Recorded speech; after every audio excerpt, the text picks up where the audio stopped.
Hey everyone, and welcome to another episode of the Anxious Lad podcast. My name is Matt Keenan, and as always, you are all very, very welcome.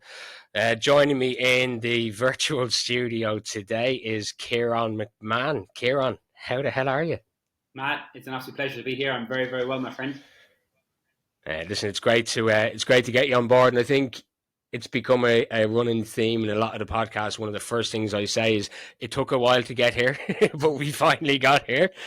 Uh, I think the great thing about look, doing these podcasts and speaking to guys like yourself is, I think we're all really busy in our current fields and what we do, and trying to find times that suit everyone to get these podcasts get them recorded. Look, it can be challenging at some times, but it's great to finally get you on, and I'm looking forward to having a chat. Dude, it's an absolute pleasure to be on. And yeah, mate, likewise, I can't wait to just dive in and see where this goes, right? Awesome. So, guys listening, Kieran is the founder, creator of KMF, Kieran McMahon Fitness. He's a former teacher and male performance coach. So we're going to dive into, I guess, what he does, how he does it, how it came about, and everything sort of in between. So, Kieran, look, talk to me first and foremost, right? What is a male performance coach? I'll go straight into that. For me, a performance coach is really looking at improving different areas of a person's life. And we, inside our company, just focus with men and basically get them thriving in the most important areas of their life. And any guy we work with has the same values. Like everything we do is value driven. So we have we have specific core values in our company, and we work with guys who have similar core values. And then our goal is to improve those areas of their life. So in a snapshot, what we focus on are four key areas of any of our guys' lives. Number one is fitness, getting them in the best physical and mental shape of their life. We start with that. And then there's three other F's. So KMF, the company name, actually, the F is really, really important. And our four pillars revolve around fitness, fun, finances, and family. Now, as a male myself, they're the four most important areas of my life, right? My fitness and self-care, really important. My fun and downtime, my relationships, so my family and friends, and ultimately then my finances as well, and making sure that the stress is in those areas and trying to get those things in the best place possible. So that's kind of what our whole ethos is about, our whole company focuses on.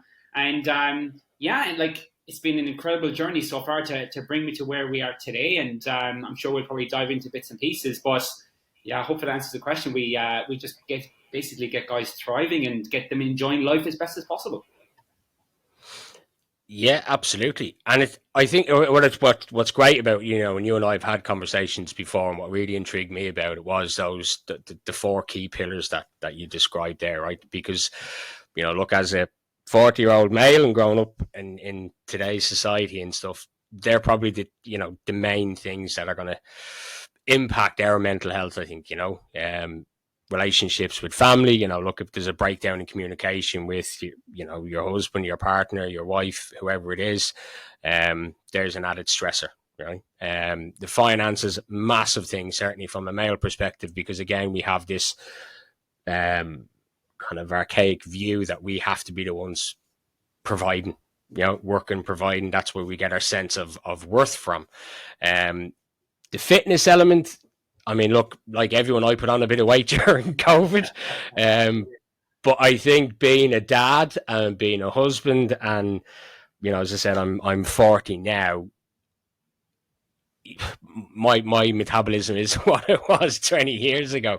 So I think the fitness element I need to work on now myself as well. So when guys come to you, when guys want to work with you, whatever, do they come to work on all four pillars, or do they come specific, like, do they say to you, look, I just want to work on fitness, or do you find that there's a blend of all of them? How does that usually work? Yeah, no, it's a very good question. And I've been completely transparent. It's primarily fitness. And they come, Okay. and I think, being perfectly honest, Matt, like, I suppose if I go back to my journey and setting up this company 6 years ago, it was primarily, I was I was a fitness coach. Because I was doing personal training. I was a strength and conditioning coach. I was doing all these other elements of coaching, and it was always to get guys in the best shape of their life. Right, that's what was the main focus. And I think in the world we live in today, appearance is a strong driver for a lot of people.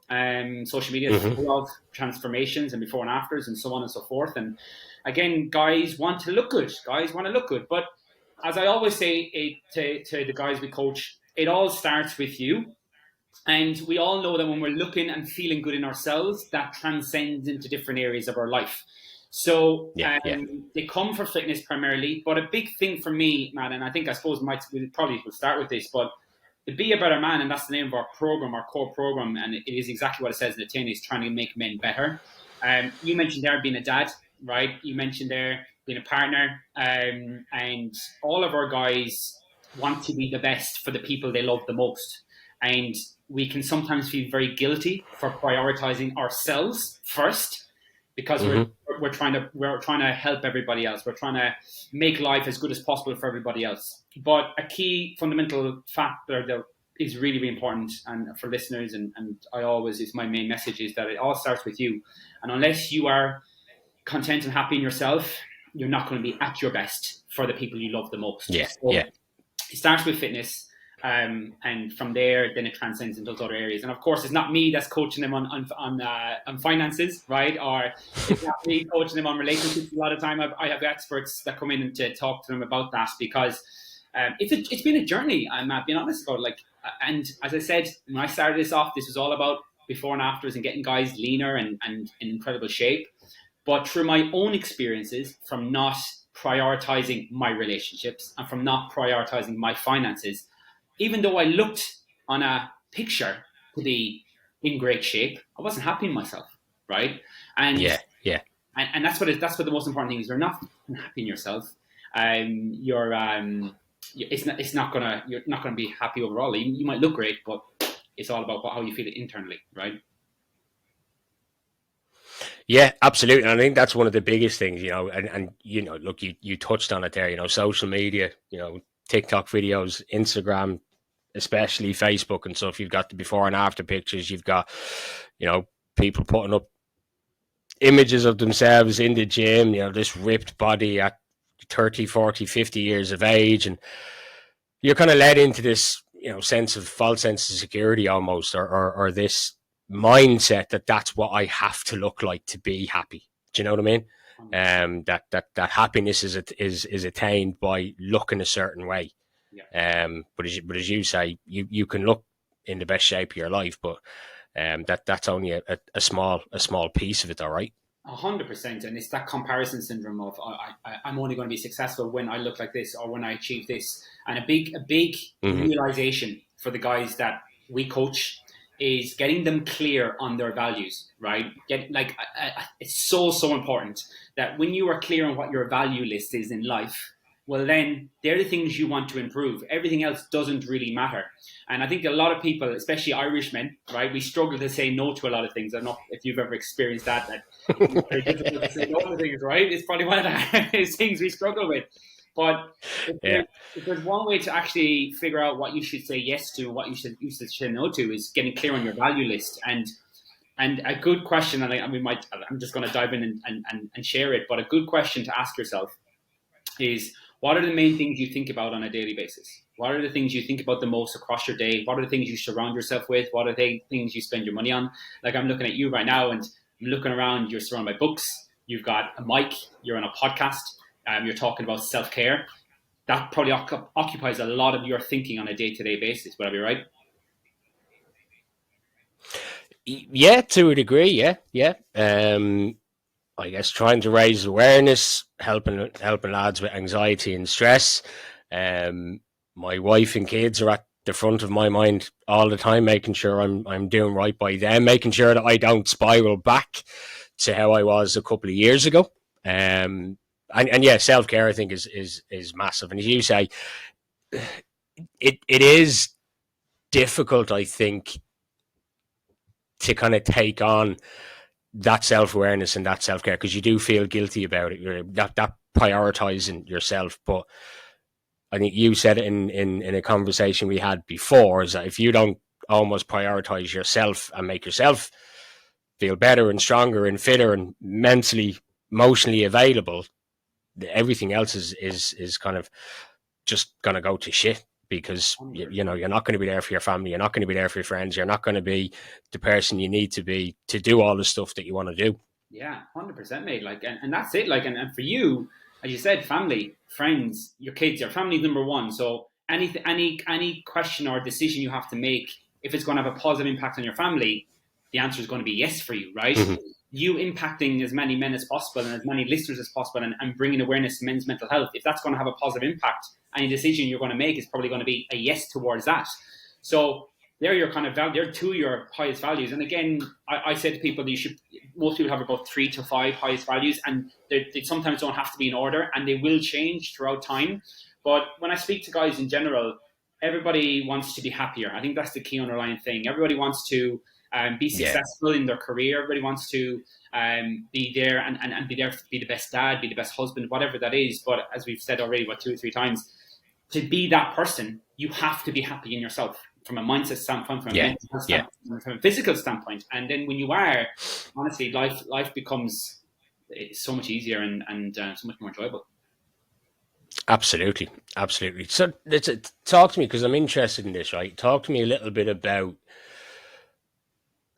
we always get told, right, you know, if you're suffering with bad mental health, anxiety, depression, whatever the case is, right, you hear people kind of saying, go for a walk, go for a run, clear the head, do this kind of stuff. So how important is, I guess, the physical fitness element to creating a better mental health for yourself, or you know? Yeah, no, I think there's, it's such a good point to make. There's so much information out there that it can actually be quite overwhelming. It can be quite confusing, and it actually can cause more stress to an already stressful situation. So, like, honestly, there's so many guys and there's so much information out there that it's really important that you find what works for you. I think that's one thing I'll get across, is that there's no right or wrong, and there's different ways to handle stressful situations, anxiety, and so on and so forth. But physical health and your mental health, like actual physical health, has a huge impact, like hormonally, chemically, and everything else that goes on inside your mind, like your happy hormones, your increase in mood, and your ability to make better thoughts, right? Because it comes down to thinking, a lot of it. It's what's going up here between our 2 ears. And the thing about it is, if our energy is in a really good place, I talk about energy probably more than any other topic I talk about with our guys, because as humans, we are literally walking power stations, right? We are walking power stations. And if you look at a power station, it takes in elements to create fuel, and it gives off energy, right? So if you imagine yourself as yourself and you are consuming good resources, right? So we can categorize good resources as good food, right? We can categorize good resources as good air, right? Good environment, the people you hang around with, the shit that you're listening to, the stuff that you're reading. These are all the elements coming into the power station, right? So you just imagine that all coming into the power station. Now, if that's all good stuff coming in, the energy that's going to come out the other side is going to be very, very good energy. So therefore, your ability to make decisions, your ability to be positive, your ability to actually move forward in different areas of your life is going to be absolutely fantastic, right? But that's the ideal scenario. A lot of us have to deal with a lot of negative elements coming through. And some of it is actually out of our control, right? Whether that's past experiences from stuff that's happened in our past, that's just subconsciously working its way in the back of our mind. Whether it's people at work who are just a pain in the arse and all they do is complain and are nagging. Whether it's the radio we're listening to and this, that, and the other is now happening. Whether it's the news we're watching. If you think about, most people actually have a huge amount of negative energy. And if you then you add on top of that, lack of exercise, poor nutrition, then all the elements coming into this power station, right, is actually quite poor. So what kind of fuel is going to come off the back end of it? It's going to be quite toxic fuel. And I think if you then come back and go, right, how can I control as much as possible, such as your physical energy, and go, even if it's just going for a training session, a run, a swim, a sauna. And I'll talk maybe about different things, because there's such a wide variety of stuff. And this is where the confusion is. I'll go for a walk. It's very easy to say go for a walk. But some people just don't want to go for a walk, which is perfectly cool. So something that I've talked to my guys about, and again, hopefully that little analogy of positive and good elements coming into the power station might help people, because it's just a case of, actually, do you know what, do an audit, right, on a day-to-day, how much negative stuff is actually coming into my power station, and how can I replace it with some good stuff? Like for me, honestly, personally, Matt, I don't watch the news ever. Like I just never watch the news. It's a funny thing. When I do go home, it's a great conversation starter with my dad, or when I'm on the phone to him, because I'll ask him what's going on in the world, and he watches the news all the time. So that's one thing that we have our conversations about. But I don't really watch the news. I never listen to the radio, and I just kind of surround myself with as much positivity as possible, and it's just become an automatic habit now over the last 5 or 6 years, and even the people I surround myself with. So I'm very lucky in that regard, and then I can control the things like nutrition and training and so on, that come into my power station. But if I was to say to listeners, maybe to go, right, look at it at a scale of 1 to 10, 1 being what is the easiest thing I can do right now to maybe reduce my stress, to reduce my anxiety, to make me feel that bit better, right through to 10 on the scale. So if you actually have a scale, 1 to 10, depending on how you're feeling on a certain day, you can decide, right, this is the type of thing I'm going to do, because the further down the scale you go requires the most amount of effort. So walking actually requires a bit of effort. So somebody could be listening right now, and they could be at home, and they could just be really struggling with anxiety, really struggling with stress. The last fucking thing they want to do is go outside into public and be outside and go for a walk, right? So that to that person is no fucking good, because they don't want to leave the house. Right? They don't want to actually leave the house. So therefore, we have to actually make it easier for them. So the easiest thing, and if I was to give a scale of 1 to 10, number 1 is breath work. And people on your podcast have maybe talked about this before, but understanding that your stress hormone cortisol, when we're anxious and we're feeling depressed, we've got those low emotional states. And low emotional state can come from loneliness, boredom, anger. Anything that's a negative emotion will raise this stress chemical in our body called cortisol. So if we can actually reduce that stress, then we can actually feel a bit better. And the easiest thing that I think anybody can do is literally just focus on breathing for 60 seconds to 2 minutes. You don't have to move. You don't have to change your position. You don't have to get off the couch. You don't have to get off your desk. You can do this anywhere on the planet. And I like to use it. I don't know if you've ever heard of this, the door frame strategy. Breath work, very, very straightforward. You just imagine that there's a door in front of you, and your breath work revolves around the door. So for example, from the bottom left-hand corner of that door to the top left-hand corner of that door, you breathe in. So you just take a deep breath while you're placing your eyes to the top of it. Then from the top left to the top right, you hold your breath for like 2 seconds. And then from the top right to the bottom right, you exhale. And then at the bottom right to the bottom left, you're basically holding your breath again.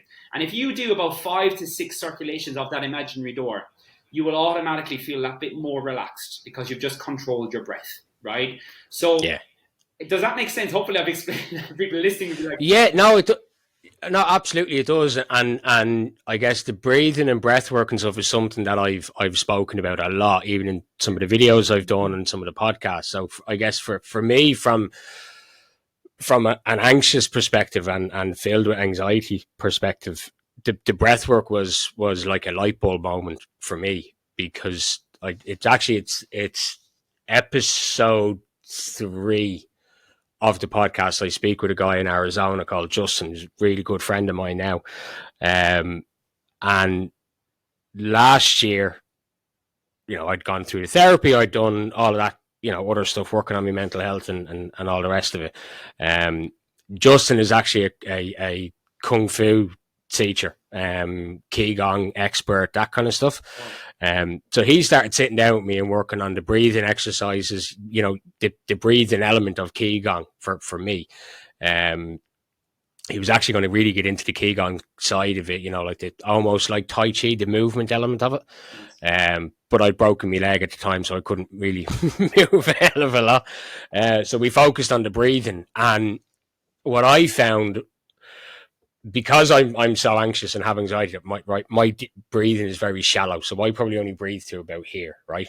And kind of similar to the way you're describing it, the way he said it, from an energy perspective, is that because I'm not releasing all of the air that's in my lungs all of the time, because I breathe so shallow, that's almost like toxic air. It's stagnant sitting there. It's like when you leave water sitting in a pipe for too long. Do you know what I mean? Yeah. So taking those really deep breaths in and releasing all of that oxygen back out. I actually found, because I had really bad trouble sleeping, or bad trouble with sleeping for 30 odd years. And I started using these breathing exercises, going to bed every night, and boom, I was out cold. And it was so simple as just regulating your breathing, taking those short breaths, getting into bed at night, again, from an anxious perspective, getting into bed at night, and the day's events are rolling and racing around in your head and your mind is going at 100 miles an hour. Just taking 2 or 3 minutes to stop and concentrate on your breathing was massive, absolutely massive. So I can completely relate to everything you're saying in that regard. It's so important to do, and so simple to do as well. And this is it, and it's a case that, again, try to make this as easy as possible, right? Because it's great. I can come on here and say, yeah, you need to go to the gym, you need to go for a run. We all know the health benefits of that, but that is quite a difficult thing for a lot of people to do, especially if they're struggling, right? And if they're not in a great headspace. Mm-hmm. So that's not the place to start. Let's start small and move. So if I was to put this on a scale of 1 to 10, that would be number 1. Number 2 then could be the walk, and it doesn't have to be a walk outside. You can go to your garden. You can walk around the house. Actual movement and getting blood flow around the body. You mentioned the word energy, and I'll talk about the word energy a lot in this maybe episode, but that actually changing your state. Like, there's a great, and I'm sure you might have either studied him or talked about Tony Robbins, but Tony Robbins is an incredible person to, I watch a lot of his stuff, listen to a lot of stuff, have done for years. I've been to some of these events, and he's all about changing your state. Like, it's all an energy management thing, and you can just any kind of movement, getting up off the couch, walking to the kitchen, walking back, walking up the stairs, walking down, will actually release some of that negative energy that you might have. So that would be number 2, very difficult to do. And number 3, I would put in, and I just jotted them down here, is like hot therapy. So a hot bath. And if you've got access to a sauna or a steam room near a health club, so good just to kind of get in there, relax, reduce stress as much as possible, right? So again, you don't have to do a huge amount. You just have to go into a hot room. But a hot bath works really well, or even a hot shower. Again, we're changing that state of energy, and that can really, really help. The 4th thing I have here is meditation. Now, again, I don't meditate myself, but it's a straightforward thing to do, in the sense that you don't actually have to go anywhere. You don't have to pay anybody to do it. It's just a case of sitting down. And meditation for me is is not trying to follow a pattern. Just basically just sit there and just, again, maybe focus on your breathing, that breath work, and just relax as much as possible. You can lie down doing it, but again, it can just take you out of that stressful state. I would put that as number 4. Number 5 is exercise, whether that's going for an uphill walk. Again, it doesn't have to be a gym session. It doesn't have to be a long run. It can literally go and find something that's just going to raise the heart rate and just basically generate a bit more blood flow. Number 6 is focusing on sleep. So even going for a nap, or even just resting your eyes. You mentioned there about struggling with sleep. I think so many people do struggle with sleep. But even trying to go to bed that earlier can massively help. Number 8 then could be just writing down your thoughts, getting down on paper. Number 8 is cold therapy. Cold showers, incredible. I know you mentioned there about doing dips and stuff. And it's something that we do regularly, is going to the ocean. It's great for your mental health, but it's difficult to do, right? So that's why I've got it up near the top, because it's not easy to go under cold water. But I think we spoke last time, Matt, about like a good way to get yourself involved in that is actually go for a normal shower, and at the end of your shower, put on the cold water for 15, 20 seconds, just a small period of time, and gradually get your body used to it. Wim Hof is a guru of cold water therapy. And then at the top would be just try and speak to somebody, right? I think really important. But I've put it up there at 10 because I do think it's difficult for men. If you've never done it before, to actually speak to somebody. It is probably the easiest physical thing to do because you just have to talk, but it can be the hardest step to take. And I think that for sure. Do you know what I mean? I don't know, this is my opinion, but I think there's a lot there on social media and there's a bring awareness for people to talk. And this is what your podcast is all about, bringing awareness to it. But I still think it's probably one of the hardest things for men to do. And I still struggle with this, to speak to my partner about certain things in our relationship, right? Or to speak about to my business coach about certain things in my business, because we don't want to be seen as either taking up people's time. We don't want to be seen as potentially causing a hindrance to people. We don't want to be seen as a weak So there's all these things going on subconsciously. It is probably the most powerful thing to do, having a support group, but also the most difficult. Yeah, and it's actually, a couple of things and to touch on there, and I think that scale is a great way of looking at it, right? As you say, start small, baby steps almost. It certainly with men, even with young lads, when you talk about going to the gym or having to, you think you have to go to the gym and you have to do this, and as you said, then you've got that comparison syndrome then kicking in, where you walk in, you maybe don't know what equipment to use, what regime you're supposed to be on, what kind of routine you're supposed to be doing, and you're looking around and there's all these guys, massive, ripped to hell bodybuilders. What was interesting talking to somebody a while ago is that they're probably the first people to help you when you walk in, because they've been where you are. Do you know what I mean? But in our minds, we're like, as you've just touched on it, is that you don't want to be a hindrance. You don't want to be putting people out. You feel like you're getting in the way by asking for help or whatever. 9 times out of 10, if you ask somebody for help, they'll want to help you. And whether that's help you in the gym to show you how to use a machine, whether that's sit down and have a 5-minute conversation with you, you just need to make that step and just ask that question, can I talk to you for 5 minutes? So if something's going on, or, as you say, going to the gym, you wouldn't just show me how to use that machine. It's my first day kind of thing. And you'd be surprised the amount of people that will actually help if you just ask the question. 100%. Do you know what I mean? 100%, man. Yeah. It's funny you talked about when somebody applies for our program, and we speak for a period of time, and I get to know them on a deeper level. But before I even offer them a place into our program, if I think they're a good fit for what we do, there is one thing I make them promise to me on the call, right? And this is a commitment to me, and I say to them, I was like, I want you to make one promise, and that is to ask for help and ask a question whenever you want, because many guys really find it difficult to ask for help, and it's so important. And as you said, everybody will help everybody. Simple as that. As men, that's kind of what we do anyway, right? But this is the funny thing, right? Because I spoke about it as well on a recent podcast, still to be aired. But so as men, right, we see ourselves as fixers, right? We want to fix things.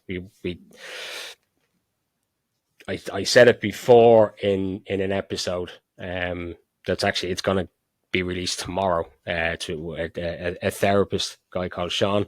If anyone listened to this episode, it was the one that was released a few weeks ago. But I find, and it took me a while to get over this, or to get my head around this. Like, if my wife came home and had a shitty day at work, and she's trying to tell me about it, I'm trying to fix it. I'm telling her what she should be doing. She's getting frustrated with me, right? But as men, that's what we try to do, right? The kids come home from school, they've had a shit, right? What can we do? How can we fix it? How do we make this better? And we always want to try and fix things. But when it comes to ourselves, we don't take that advice on. Do you know what I mean? I like that. We go to the gym, we don't know what to do, we don't ask for help, but we'd be the first people to help somebody if we thought they needed it. But we can't ask for it. And I think that comes back to, and certainly Irishmen, I think we're so proud of our, just we don't know how to ask for help. We're the first people in the world to say, here, look, I'll give you a hand, I'll do that. As you said very early on, we don't know how to say no to things, right? Certainly Irish lads growing up, you say yes to everything, but yet we don't know how to ask for that little bit of help. So how do you find with your clients, like, at what point do they come to before they come to you and finally make that step and ask, all right, Kieran, I need a bit of help with this? Like, where are they in their lives, do you think, that's made them say, right, I need help now? It's a very good question, and there's normally something that happens. A remark is made, they see themselves in the mirror, they try on a shirt they've always worn and it doesn't fit anymore. They've met a friend. Something has happened. It's like it's this whole thing with tension. It's like you pull a rubber band back, right? You keep pulling it, and nothing will happen. It eventually comes to a tipping point, and if you pull it anymore, it snaps, right? and something always happens where something has triggered them, and that's kind of when they reach out, Matt. So it could be even something that I write on social media. It could, like, because I will always, like, I'm very open and honest. Like, one of the podcast episode actually that I have inside my group is called the Open and Honest Podcast, and I record one episode a week for all the guys I coach, and it's literally my reflection of my week to them. Because for me as a leader, I want to be as open and honest. I want to lead by example, and I want to be as vulnerable as possible, because I can't expect men to be vulnerable and open to me if I'm not going to be the same to them. So I actually have a podcast called the Open and Honest Podcast. But even on my social media feeds, there's posts that I write and there's stuff that I will say that might just resonate with them, right? Because I see myself, like, even the guys I coach, I'm just a step ahead of them in a certain area of their life, primarily their fitness and their mindset, and because of the work that I've done on myself. There's no difference. And I say this to them all the time. There's no difference between me and you. I still go through the same stuff that you're currently going through. I just have mechanisms in place that I can now handle it and get through it. And that's why you're working with me, because I'm going to help you get through it as well. But I'm not this, my life is not perfect. I'm not up on this pedestal. I've conquered life and I know how to do everything. I don't. And I think for me, actually just expressing that to some guys is like, that resonates with me. I need to do something about that. So it could be something like that. But as I said, normally, do you know what's funny, especially as Irish guys, is somebody says something to them and it triggers them. Like, there was a guy recently who just joined. He's only joined in the last 10 days. And I asked him that question because I'm always curious to know, why did you reach out? Why are you on the call? And he said that over Christmas he was at home, and he lives in the UK. He was at home back in Ireland, and his mum, over the Christmas period, especially on Christmas Day, she made remarks about how much he's swelled up. She made remarks about him not being able to get past the kitchen table, and she didn't make it in like, oh, I'm gonna like make fun of him. It's like an Irishman, kind of taking the piss, kind of, right? And the whole family, and he was like, he was laughing about it on the phone, but that's what it took for him to come on. And I was like, mate, listen, I get it, I totally get it, but it has triggered you, because one, you wouldn't be mentioning it to me now. Two, it's actually the thing that's now made you take action. So be very grateful that your mom, and your mom has said it in a joking way, but she's also said it in a self-care way to go, listen, take care of yourself a bit more, because Irish mammies, they always want to feed us, always want to keep us full, but they're always conscious of our health as well, right? So to answer your question, Matt, it's normally something that somebody says, or as I said, they've seen themselves and it just comes to that tipping point where, like, fuck it, I need to do something about this. Yeah.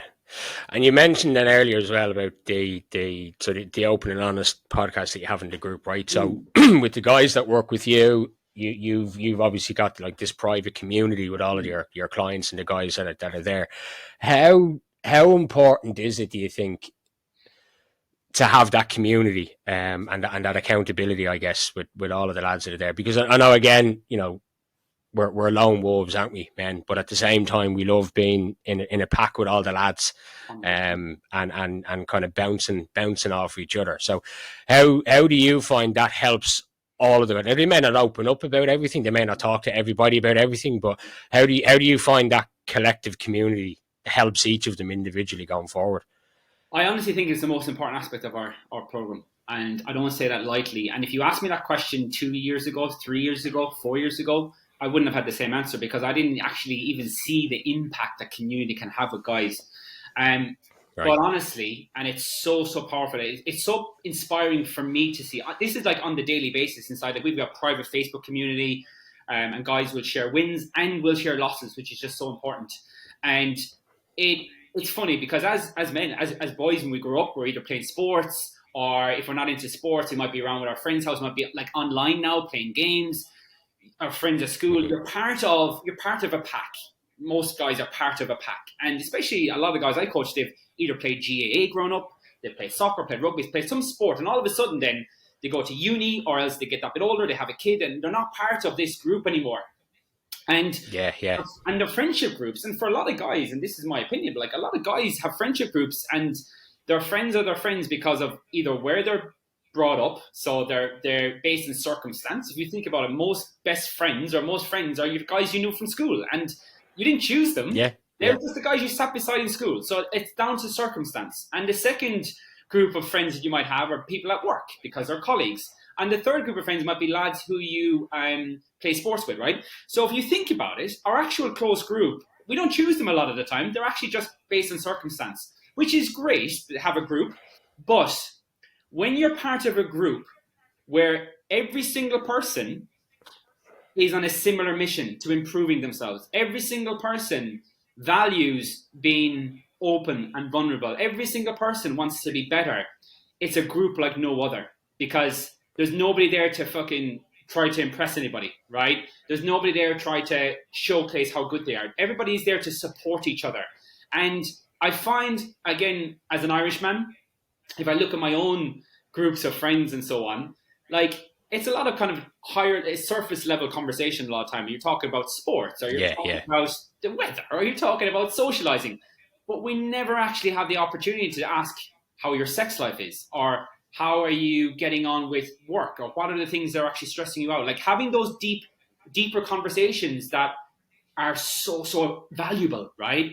Because again, men have an awkwardness to open up and don't want to seem weak in front of their friends. So I totally get why that happens. But being part of a community and being part of a group that supports you on your journey and that you can ask questions to, or you can get support from, mate, like, honestly, it's gold. Like, it's invaluable, I think, personally. And it's been the biggest realization for me as a coach, because when I started this off, it was a case of, right, I'm just going to work with guys and get them in great shape and blah, blah, blah, right? But as now we're talking, right? And that's just me being honest about it. Like 5 or 6 years ago, that was the kind of thing, right? I'm just going to get this guy in the best shape of his life and educate him along the way. But as I've now grown up and gone through struggles myself, and now seeing the value of the group that we have, like, it inspires me. Like, that's the great thing. Like, these guys fucking lead by example, and they inspire me to be better. So, mate, like, in a long roundabout way, I think it's so important, and it's very difficult to find groups like that. I'll be honest. Like, you actually have to go out of your way to find them, to find people who can actually resonate with you. I think in certain parts of the world, like, as Irishmen, that's just my opinion, that I think it's difficult to open up with friendship groups unless you've got a really good close group of people, one or two people that you can actually share whatever you want to share with, without any, like, opinions. Yeah, and I think that's it's definitely an Irishism, but I do think it's global as well. Oh, guys just not opening up and not talking about it. Bringing about, like, there's a couple of groups that I'm in, and on Facebook, a couple of dad groups that I moderate for as well. And you see, guys sharing wins, other guys coming on talking about separation, divorce, trying to handle co-parenting. They're talking about their sex life. They're talking, they're putting up proper, deep, meaningful topics and thought-provoking questions and stuff. That really got, it kind of really opened my eyes to it, that men kind of, to a certain degree, are talking. And then a lot of the times you say, then it's just at the surface level. Do you know what I mean? Out of the, let's say out of the 30 posts that I might approve in a day, say, on one of the groups, there might be one.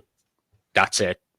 That's getting into it. And then that can get lost in a sea. Like, there's 50, 60, 70,000 people on these groups. So that one question may only get a couple of likes or comments because it's just getting lost in a sea of all other posts or memes or videos or whatever that are getting posted up in the group. So I think in the way that you're doing it, where you've got like a small collective of guys chatting in it, your voice is going to be heard more, your content is going to be seen more, your fears, aspirations, all of that stuff is all going to come out, and it's going to be seen, and it's going to be challenged, and you get to challenge yourself in it. I guess the guys probably challenge themselves, or they'll throw a grenade in, see what happens, and get a response out of the other guys, which is brilliant. Like, I have to say, it is. And again, like, the reason I asked that question is because I see it in certain groups, that being part of that collective, that pack again, and certainly as I said before, 40-year-old male with kids and stuff, you touched on it there, the circumstance. Yeah. So even a lot of the guys that I would know now, and certainly when we lived in England, a lot of the male friends that I had was circumstance, because it came about, they were the dads of the sons that played football with my kid. Do you know what I mean? So it is like, that circumstance is a really good way of looking at it, I guess. So tell me then again, right? So how about you've the fitness element, you've the family element, you've the finance, and then the fun, right? So how do you break all that down then for the guys? How do you go from, it's like, say I say to you, right, look, I've got a little bit of fat I've put on over over COVID, too many nights sitting on the sofa and I can't lose it yet. Yeah. How do you then break him down to say, right, actually, there's a little bit more to this now. There's a bit of stress in there from the finances. You can tell maybe there's not a happy home life because whatever other stresses is impacting on his relationship with his kids or his family or whatever. Yeah. What's the journey then for the bloke in that Be the Better Man program? Yeah, no, it's a really good question. And I think if I was to look at it, so when I work with anybody, I always tell them where they're going to be 12 months from their start date. So for example, if we were now working, if you started inside our program today, Matt, I would tell you, right, on the 20, whatever date today is in February as recording of this, 12 months from now in 2024, this is where you're going to be, right? So I think future vision is really, really important. So we break that down from a physical standpoint and look at, right, what are the results you want for sleep? How do you want to look? And we break that down into smaller cycles. So we normally take down a 12-month overview, and we break that down into 4 90-day cycles. So it's broken into quadrants, almost like a business, right, in different quarters. And by doing so, we want to create a vision for our guys where they're going to be focusing on over the next 12 to 13 weeks normally. So they have a goal set for a 12, 13-week period. And once they hit that goal, we then set them a new goal. And depending on the particular area, so you mentioned there about our 4 areas, the fitness, fun, finance, and family, they have targets within each one of those to shoot for over a 12-month period, but also those bigger goals are broken down into four different cycles. So for example, if it was fitness, we're like, right, we're going to be focusing on dropping 10 kgs over your next 12 weeks. That could be example, right? In order to do that, this is what we need to do every single 30 days, every single week, every single day. And we break it down from a big goal of maybe not only dropping 15 kgs over the year, running a marathon, lifting a personal best, and all these big goals over a 12-month period are broken down into 4 different cycles and then broken down into 30 days and then broken down into weeks. And that's the kind of format we follow. And then we look at the different areas. So a big focus for us from the financial standpoint is to show guys how they can actually save and invest over €2,000 a year from their current spending habits, right? So we have a load of different educational trainings to show them how to save money on their groceries, how to be more aware about your spending, how to not spend so much online. Or how to not so small different habits, because it's all habit-based. This is all about how you now live your day-to-day, because a big goal of saving, say, for example, €2,000 won't happen unless you look at what you're doing on the daily basis. So that's an example of finances. If we look at relationships and fun and those other elements, it's the same idea. So it could be a case of I want to spend an extra hour every single day or extra 3 hours a week with my family and kids. Right. How do we do that? Let's now get clear on what we need to say no to. So we create, for example, a big one for a lot of our guys. We now set up a boundary that you're out the office door by 5:30 every day. Now, it's not 5 o'clock because that may not be realistic, because most guys might stay until 6 or 7. But if we now make it strict to go, our boundary is 5:30, boom, we're out the door. Another big boundary we set for guys is phone usage. At 8 o'clock, your phone goes on airplane mode or goes into another room. So now you have to be present with your partner. Now you have to be present with your kids. So this whole idea of we're not going to be able to buy you more time, right? We're not going to be able to change your work schedule, but we can manage what's going on in your day-to-day to actually now for you to be present with the people you love, to now feel better and have time for your mental health, to actually have time, like simple things. Watch Match of the Day highlights on a Sunday evening or on a Monday at lunch, because now you have that bit of fun, right? It can be as simple as listening to a podcast or the things you want to do for yourself, right? Because a lot of guys may not want to go off and watch a whole day of sports on a Saturday, right? Because they want to spend time with their family and kids. Yeah. So you go and spend time with family and kids because they're number one. Your sports is not as important as them, but you can still have your sports by watching the highlights on a Sunday evening or a Monday, and that's your fun and downtime for that part of the week. So that's kind of what we do. We try to just piece apart what's really important. It comes down to that value list. We get really clear on what's the most important thing in our guys' lives and then set them targets based on that. And then every single week, they have a review to reflect on what have you done for finances? What have you done for fun and family? And we rate it on a scale of 1 to 5 normally. But one of our most impactful things that we do, and this might be useful because there's a really nice analogy. Our lads love it. We have a gear system in our program. So basically, imagine driving a car, right? If you're driving a car on a motorway, you're in gear 5, right? That means the road is straight, circumstance is perfect. There's no traffic. You can go as fast as you want, right? And that's great. And we use life or a year like that. So across your year, you're probably going to have 6 to 8 weeks where you can be in gear 5 in fitness, or you can be in gear 5 with family or fun. So, for example, it would be January time. Everybody goes off booze, right? They go off the alcohol, and it's like, right, I'm on this health kick. There's 4 weeks in gear 5, great for fitness, right?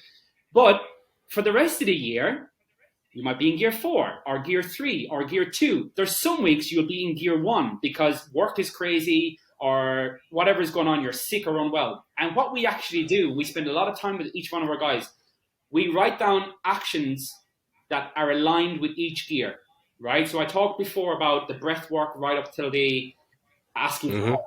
We have a similar idea. So gear 1 for fitness might be like, no training sessions this week, but I'm going to go for 3 walks for 30 minutes. And what this does is when guys are clear on what their gear 1 looks like and their gear 2 and their gear 3 and their gear 4, they can actually operate each week of the year, each month of the year, and decide what gear they go into.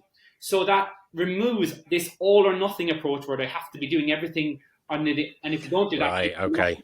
And when you've got gears for fitness and fun and finances and family, then you have so much more control, and it takes away all of this overwhelm, all this anxiety, and you just kind of navigate through your gears as you go on. Now, it might sound complicated, but the more you do this, you have such a better balance in your day-to-day life. And again, from a results standpoint, you're so much happier in yourself. I hope that makes sense.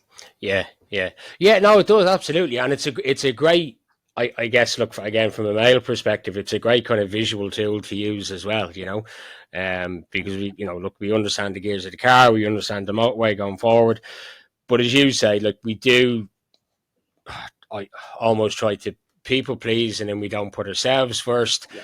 As you say, there are certain times during the year, the kids are at school, they're getting in late in the evening time, it's bed early, so there's not as much time, let's say, spent on that aspect of it, and you're going to feel guilty of it at those certain points. But then, the summer holidays come around, you're going to take time off, really take those 2 weeks off that you can take your annual leave and spend quality time with those. And as you say, if you can kind of get into the mindset of looking at it in a very specific way, yeah, and then just putting it into practice, I guess it's going to change everything. And if you do that across the fitness element, the fun element, it's just changing habits, really, isn't it? To a certain degree. It is. It's literally because listen, people say they don't have time or whatever other things that come up, and we're all super busy and there's a lot of stress going on in all of our lives in different aspects. But it's how you use the time. It's how you go through your days. It's how you manage things. And like, we've got guys, for example, who travel the world week in, week out. They run businesses in different parts of the world.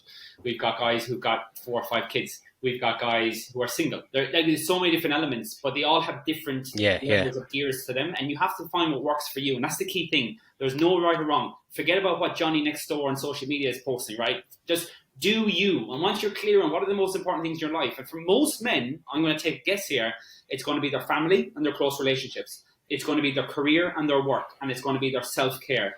And career and work is kind of linked with finances because, again, just making sure that everything is taken care of, that security, right? So if you look at those 3 areas, you go, right, if I can focus on improving those 3 areas of my life is probably going to be in a better place. So, and again, that's where you start. And again, you don't have to do a million and one things. And that's ultimately what our program is all about, is just helping guys through that, guiding them through it, mentoring them through it so that they are improving. Sometimes more than others. Some weeks are obviously going to be more improvement. Some weeks fitness might stay the same, but finances might be better, or they might have had a great bit of downtime.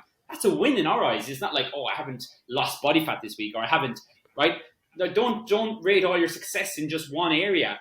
This is the whole approach. As a man, get clear on what are the things that are most important to you, and as long as you're happy in those areas, great. And if there's areas you're not happy with, that's where you need to focus a bit more attention to try and bring that. And over time, as I said, as Be a Better Man, as I said, the name speaks for itself. That's what it's all about. Awesome.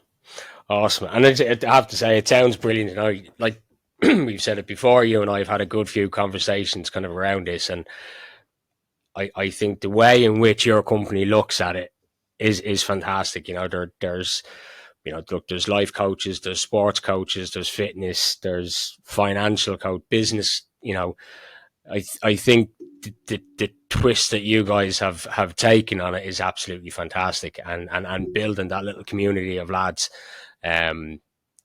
I guess, to push each other on and give each other strength and encouragement and everything else is absolutely fantastic. So I take my hat off to you, mate. It's awesome. Well done. I appreciate that, mate. I appreciate that. But listen, for me, it's thoroughly enjoyable, and it's all come from my own experiences. Being perfectly honest, Matt. Like, it's all these things that we work on. I've gone through the struggles of all of them. Still go through the struggles of some of them, and it's that case of trying to be better in them, and then trying to help people like yourself, trying to create more education and more awareness about certain things, and just have more impact on what guys do.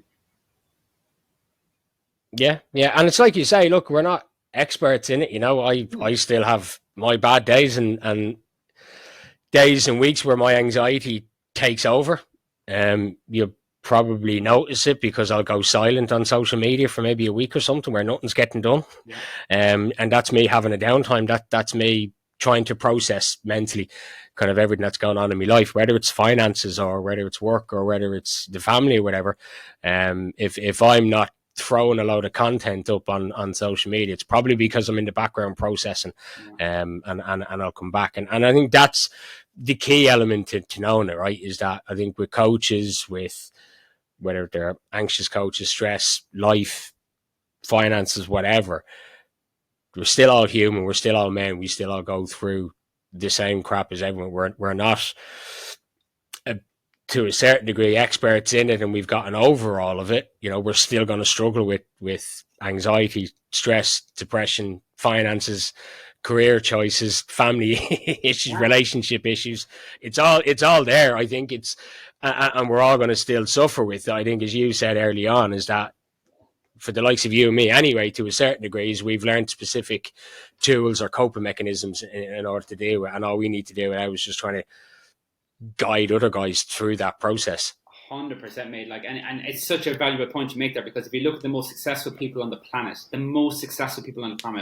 still have the same daily stress that we have today, right? Every single guy, and I think that's a really important realization to make, that no matter what's going on, there's the guys you look at on social media are on TV, the celebrities, the sports stars, have a lot of shit going on in their life as well.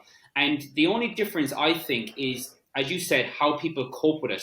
And a nice analogy that I share with my guys is stress, right? As I said, it's a natural thing. If we didn't actually have stress in our body, we would be dead. It's as simple as that. Like, we need to have cortisol to wake us up in the morning and get us going and make us alive. So it's a natural thing to have. And if you look at a water dispenser, you know the water dispensers that have the little tap at the bottom, and you put your cup underneath and you open the tap. Yeah. So if you imagine that every single morning you wake up, you've got that water dispenser full, right? Or it should be close to full. And if you have, that's your natural stress amount.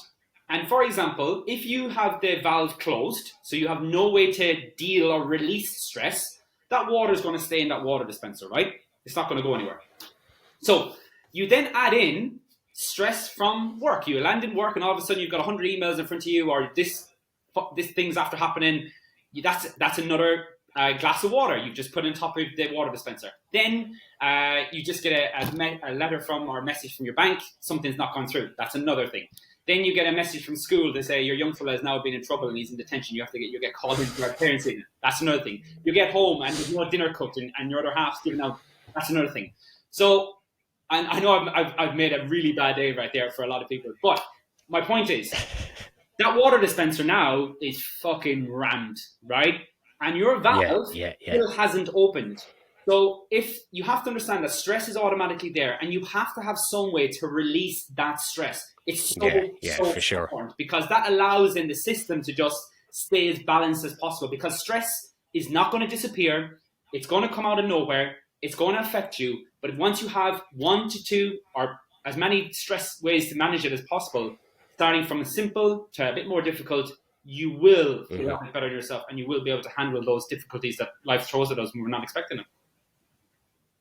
Yeah, and that's a great analogy to use. Actually, I think a lot of lads will resonate with that as well. And I think, as you say, you've hit the nail on the head. It's just about opening that tap and releasing some of that stress that's naturally going to be there. It's part of life. You're not going to get rid of it. We just have to learn how to deal with it and you know, start with a conversation with somebody. Dude, 100%. And you know what? The things to deal with it, I think, come down to confidence a lot of time. And I think I said this before we came on. I was like, I think a big issue for a lot of us in any area that we stress about is that we actually lack the confidence in that area, right? So if you're stressing about finances, right, bills are coming in, you're not managing your finances, there's probably a good chance that you haven't really learned set skills around managing your money. You might have poor habits around spending, poor habits around saving, and maybe not investing, whatever that is. So that is the area you should now try to get more confident. And how you get more confident in anything is to learn more about it, right? Same with stressing about work. They might have to improve their ways to handle things at work. Same with fitness. So I think for a lot of guys, it is a confidence thing. And confidence is, the great thing about confidence, you can learn it. You can become better at it. And that's what I would suggest to people. If look at what's stressing you out and see, can you improve your skill set around that area? Awesome. Well, listen, I think we're coming up towards the end of it there. It's been an absolute pleasure having you on and learning more about KMF and the Be a Better Man program. I've said it before and I've said it to you loads of times on messages and chats we've had. I think it's awesome, mate. It really is. And I do take my hat off to you and wish you the best of luck with it. Any final, I guess, words of wisdom or thoughts to any of the dads out there who are having struggles in any one of those four areas? What would be your little nugget of advice going forward? I think the big thing is that not to give a shit what anybody else thinks. I think a big thing that guys struggle with is I know it sounds like as men, I think we care so much about what other people think about us, right? That's why we struggle to say no to things, because we're like, we don't want to turn that person down or this, that, and the other. And a really nice, this is something I saw on social media recently. It was a tweet, and it stated that, and I don't mean to be morbid here, but it was like, the Queen of England passed away 8 weeks ago, right? And you haven't thought about the Queen of England until reading this post, right? And the whole message was that people will pass. I was actually at a funeral at the start of the week for a bereavement within our family. And death is something that really rings home how important life is. We only get one go at this. So you're only going to have one go at life. And at the end of the day, when you do pass away, I actually put up a post that was actually quite popular in this. When I pass away, people will come to my funeral. I hope people will come to my funeral. And some people will be very upset. Some people will be upset. Some people will be there by circumstance because their partner knew me or whatever that is. But after a week, after a month, after 6 months, I will be not thought about as much, right? That's just the nature of life. People move on. Yeah. We care so much about what other people think of us that stops us from actually doing things in our day-to-day that we never actually do what we want to do and never prioritize what we want to do. But if you think about it, when you do pass away, within a couple of months, people are just going to crack on with their own life anyway. So don't let other people's opinions ever dictate what you want to do yourself on a day-to-day basis. So I'll finish with that because I think it's something I always remind myself of. If I want to do something, I'm going to fucking do it. I don't care what anybody else thinks. It's the nature of it. And when you're clear if those things are important to your value list, it's always going to be a good decision. Love it. Listen, Kieran, as I said, it's been an absolute pleasure. Thank you so much for coming on. I really do appreciate it, guys. You can check out Kieran's Facebook page, Instagram page, KMF, obviously in the description of this podcast. There'll be a couple of links to his social medias and that if you want to reach out and have a chat with him. If you are struggling with any of those four areas, reach out and start the conversation, get it going. Kieran, it's been an absolute pleasure. I've been the Anxious Lad. Thank you very much for tuning in. Cheers, Matt.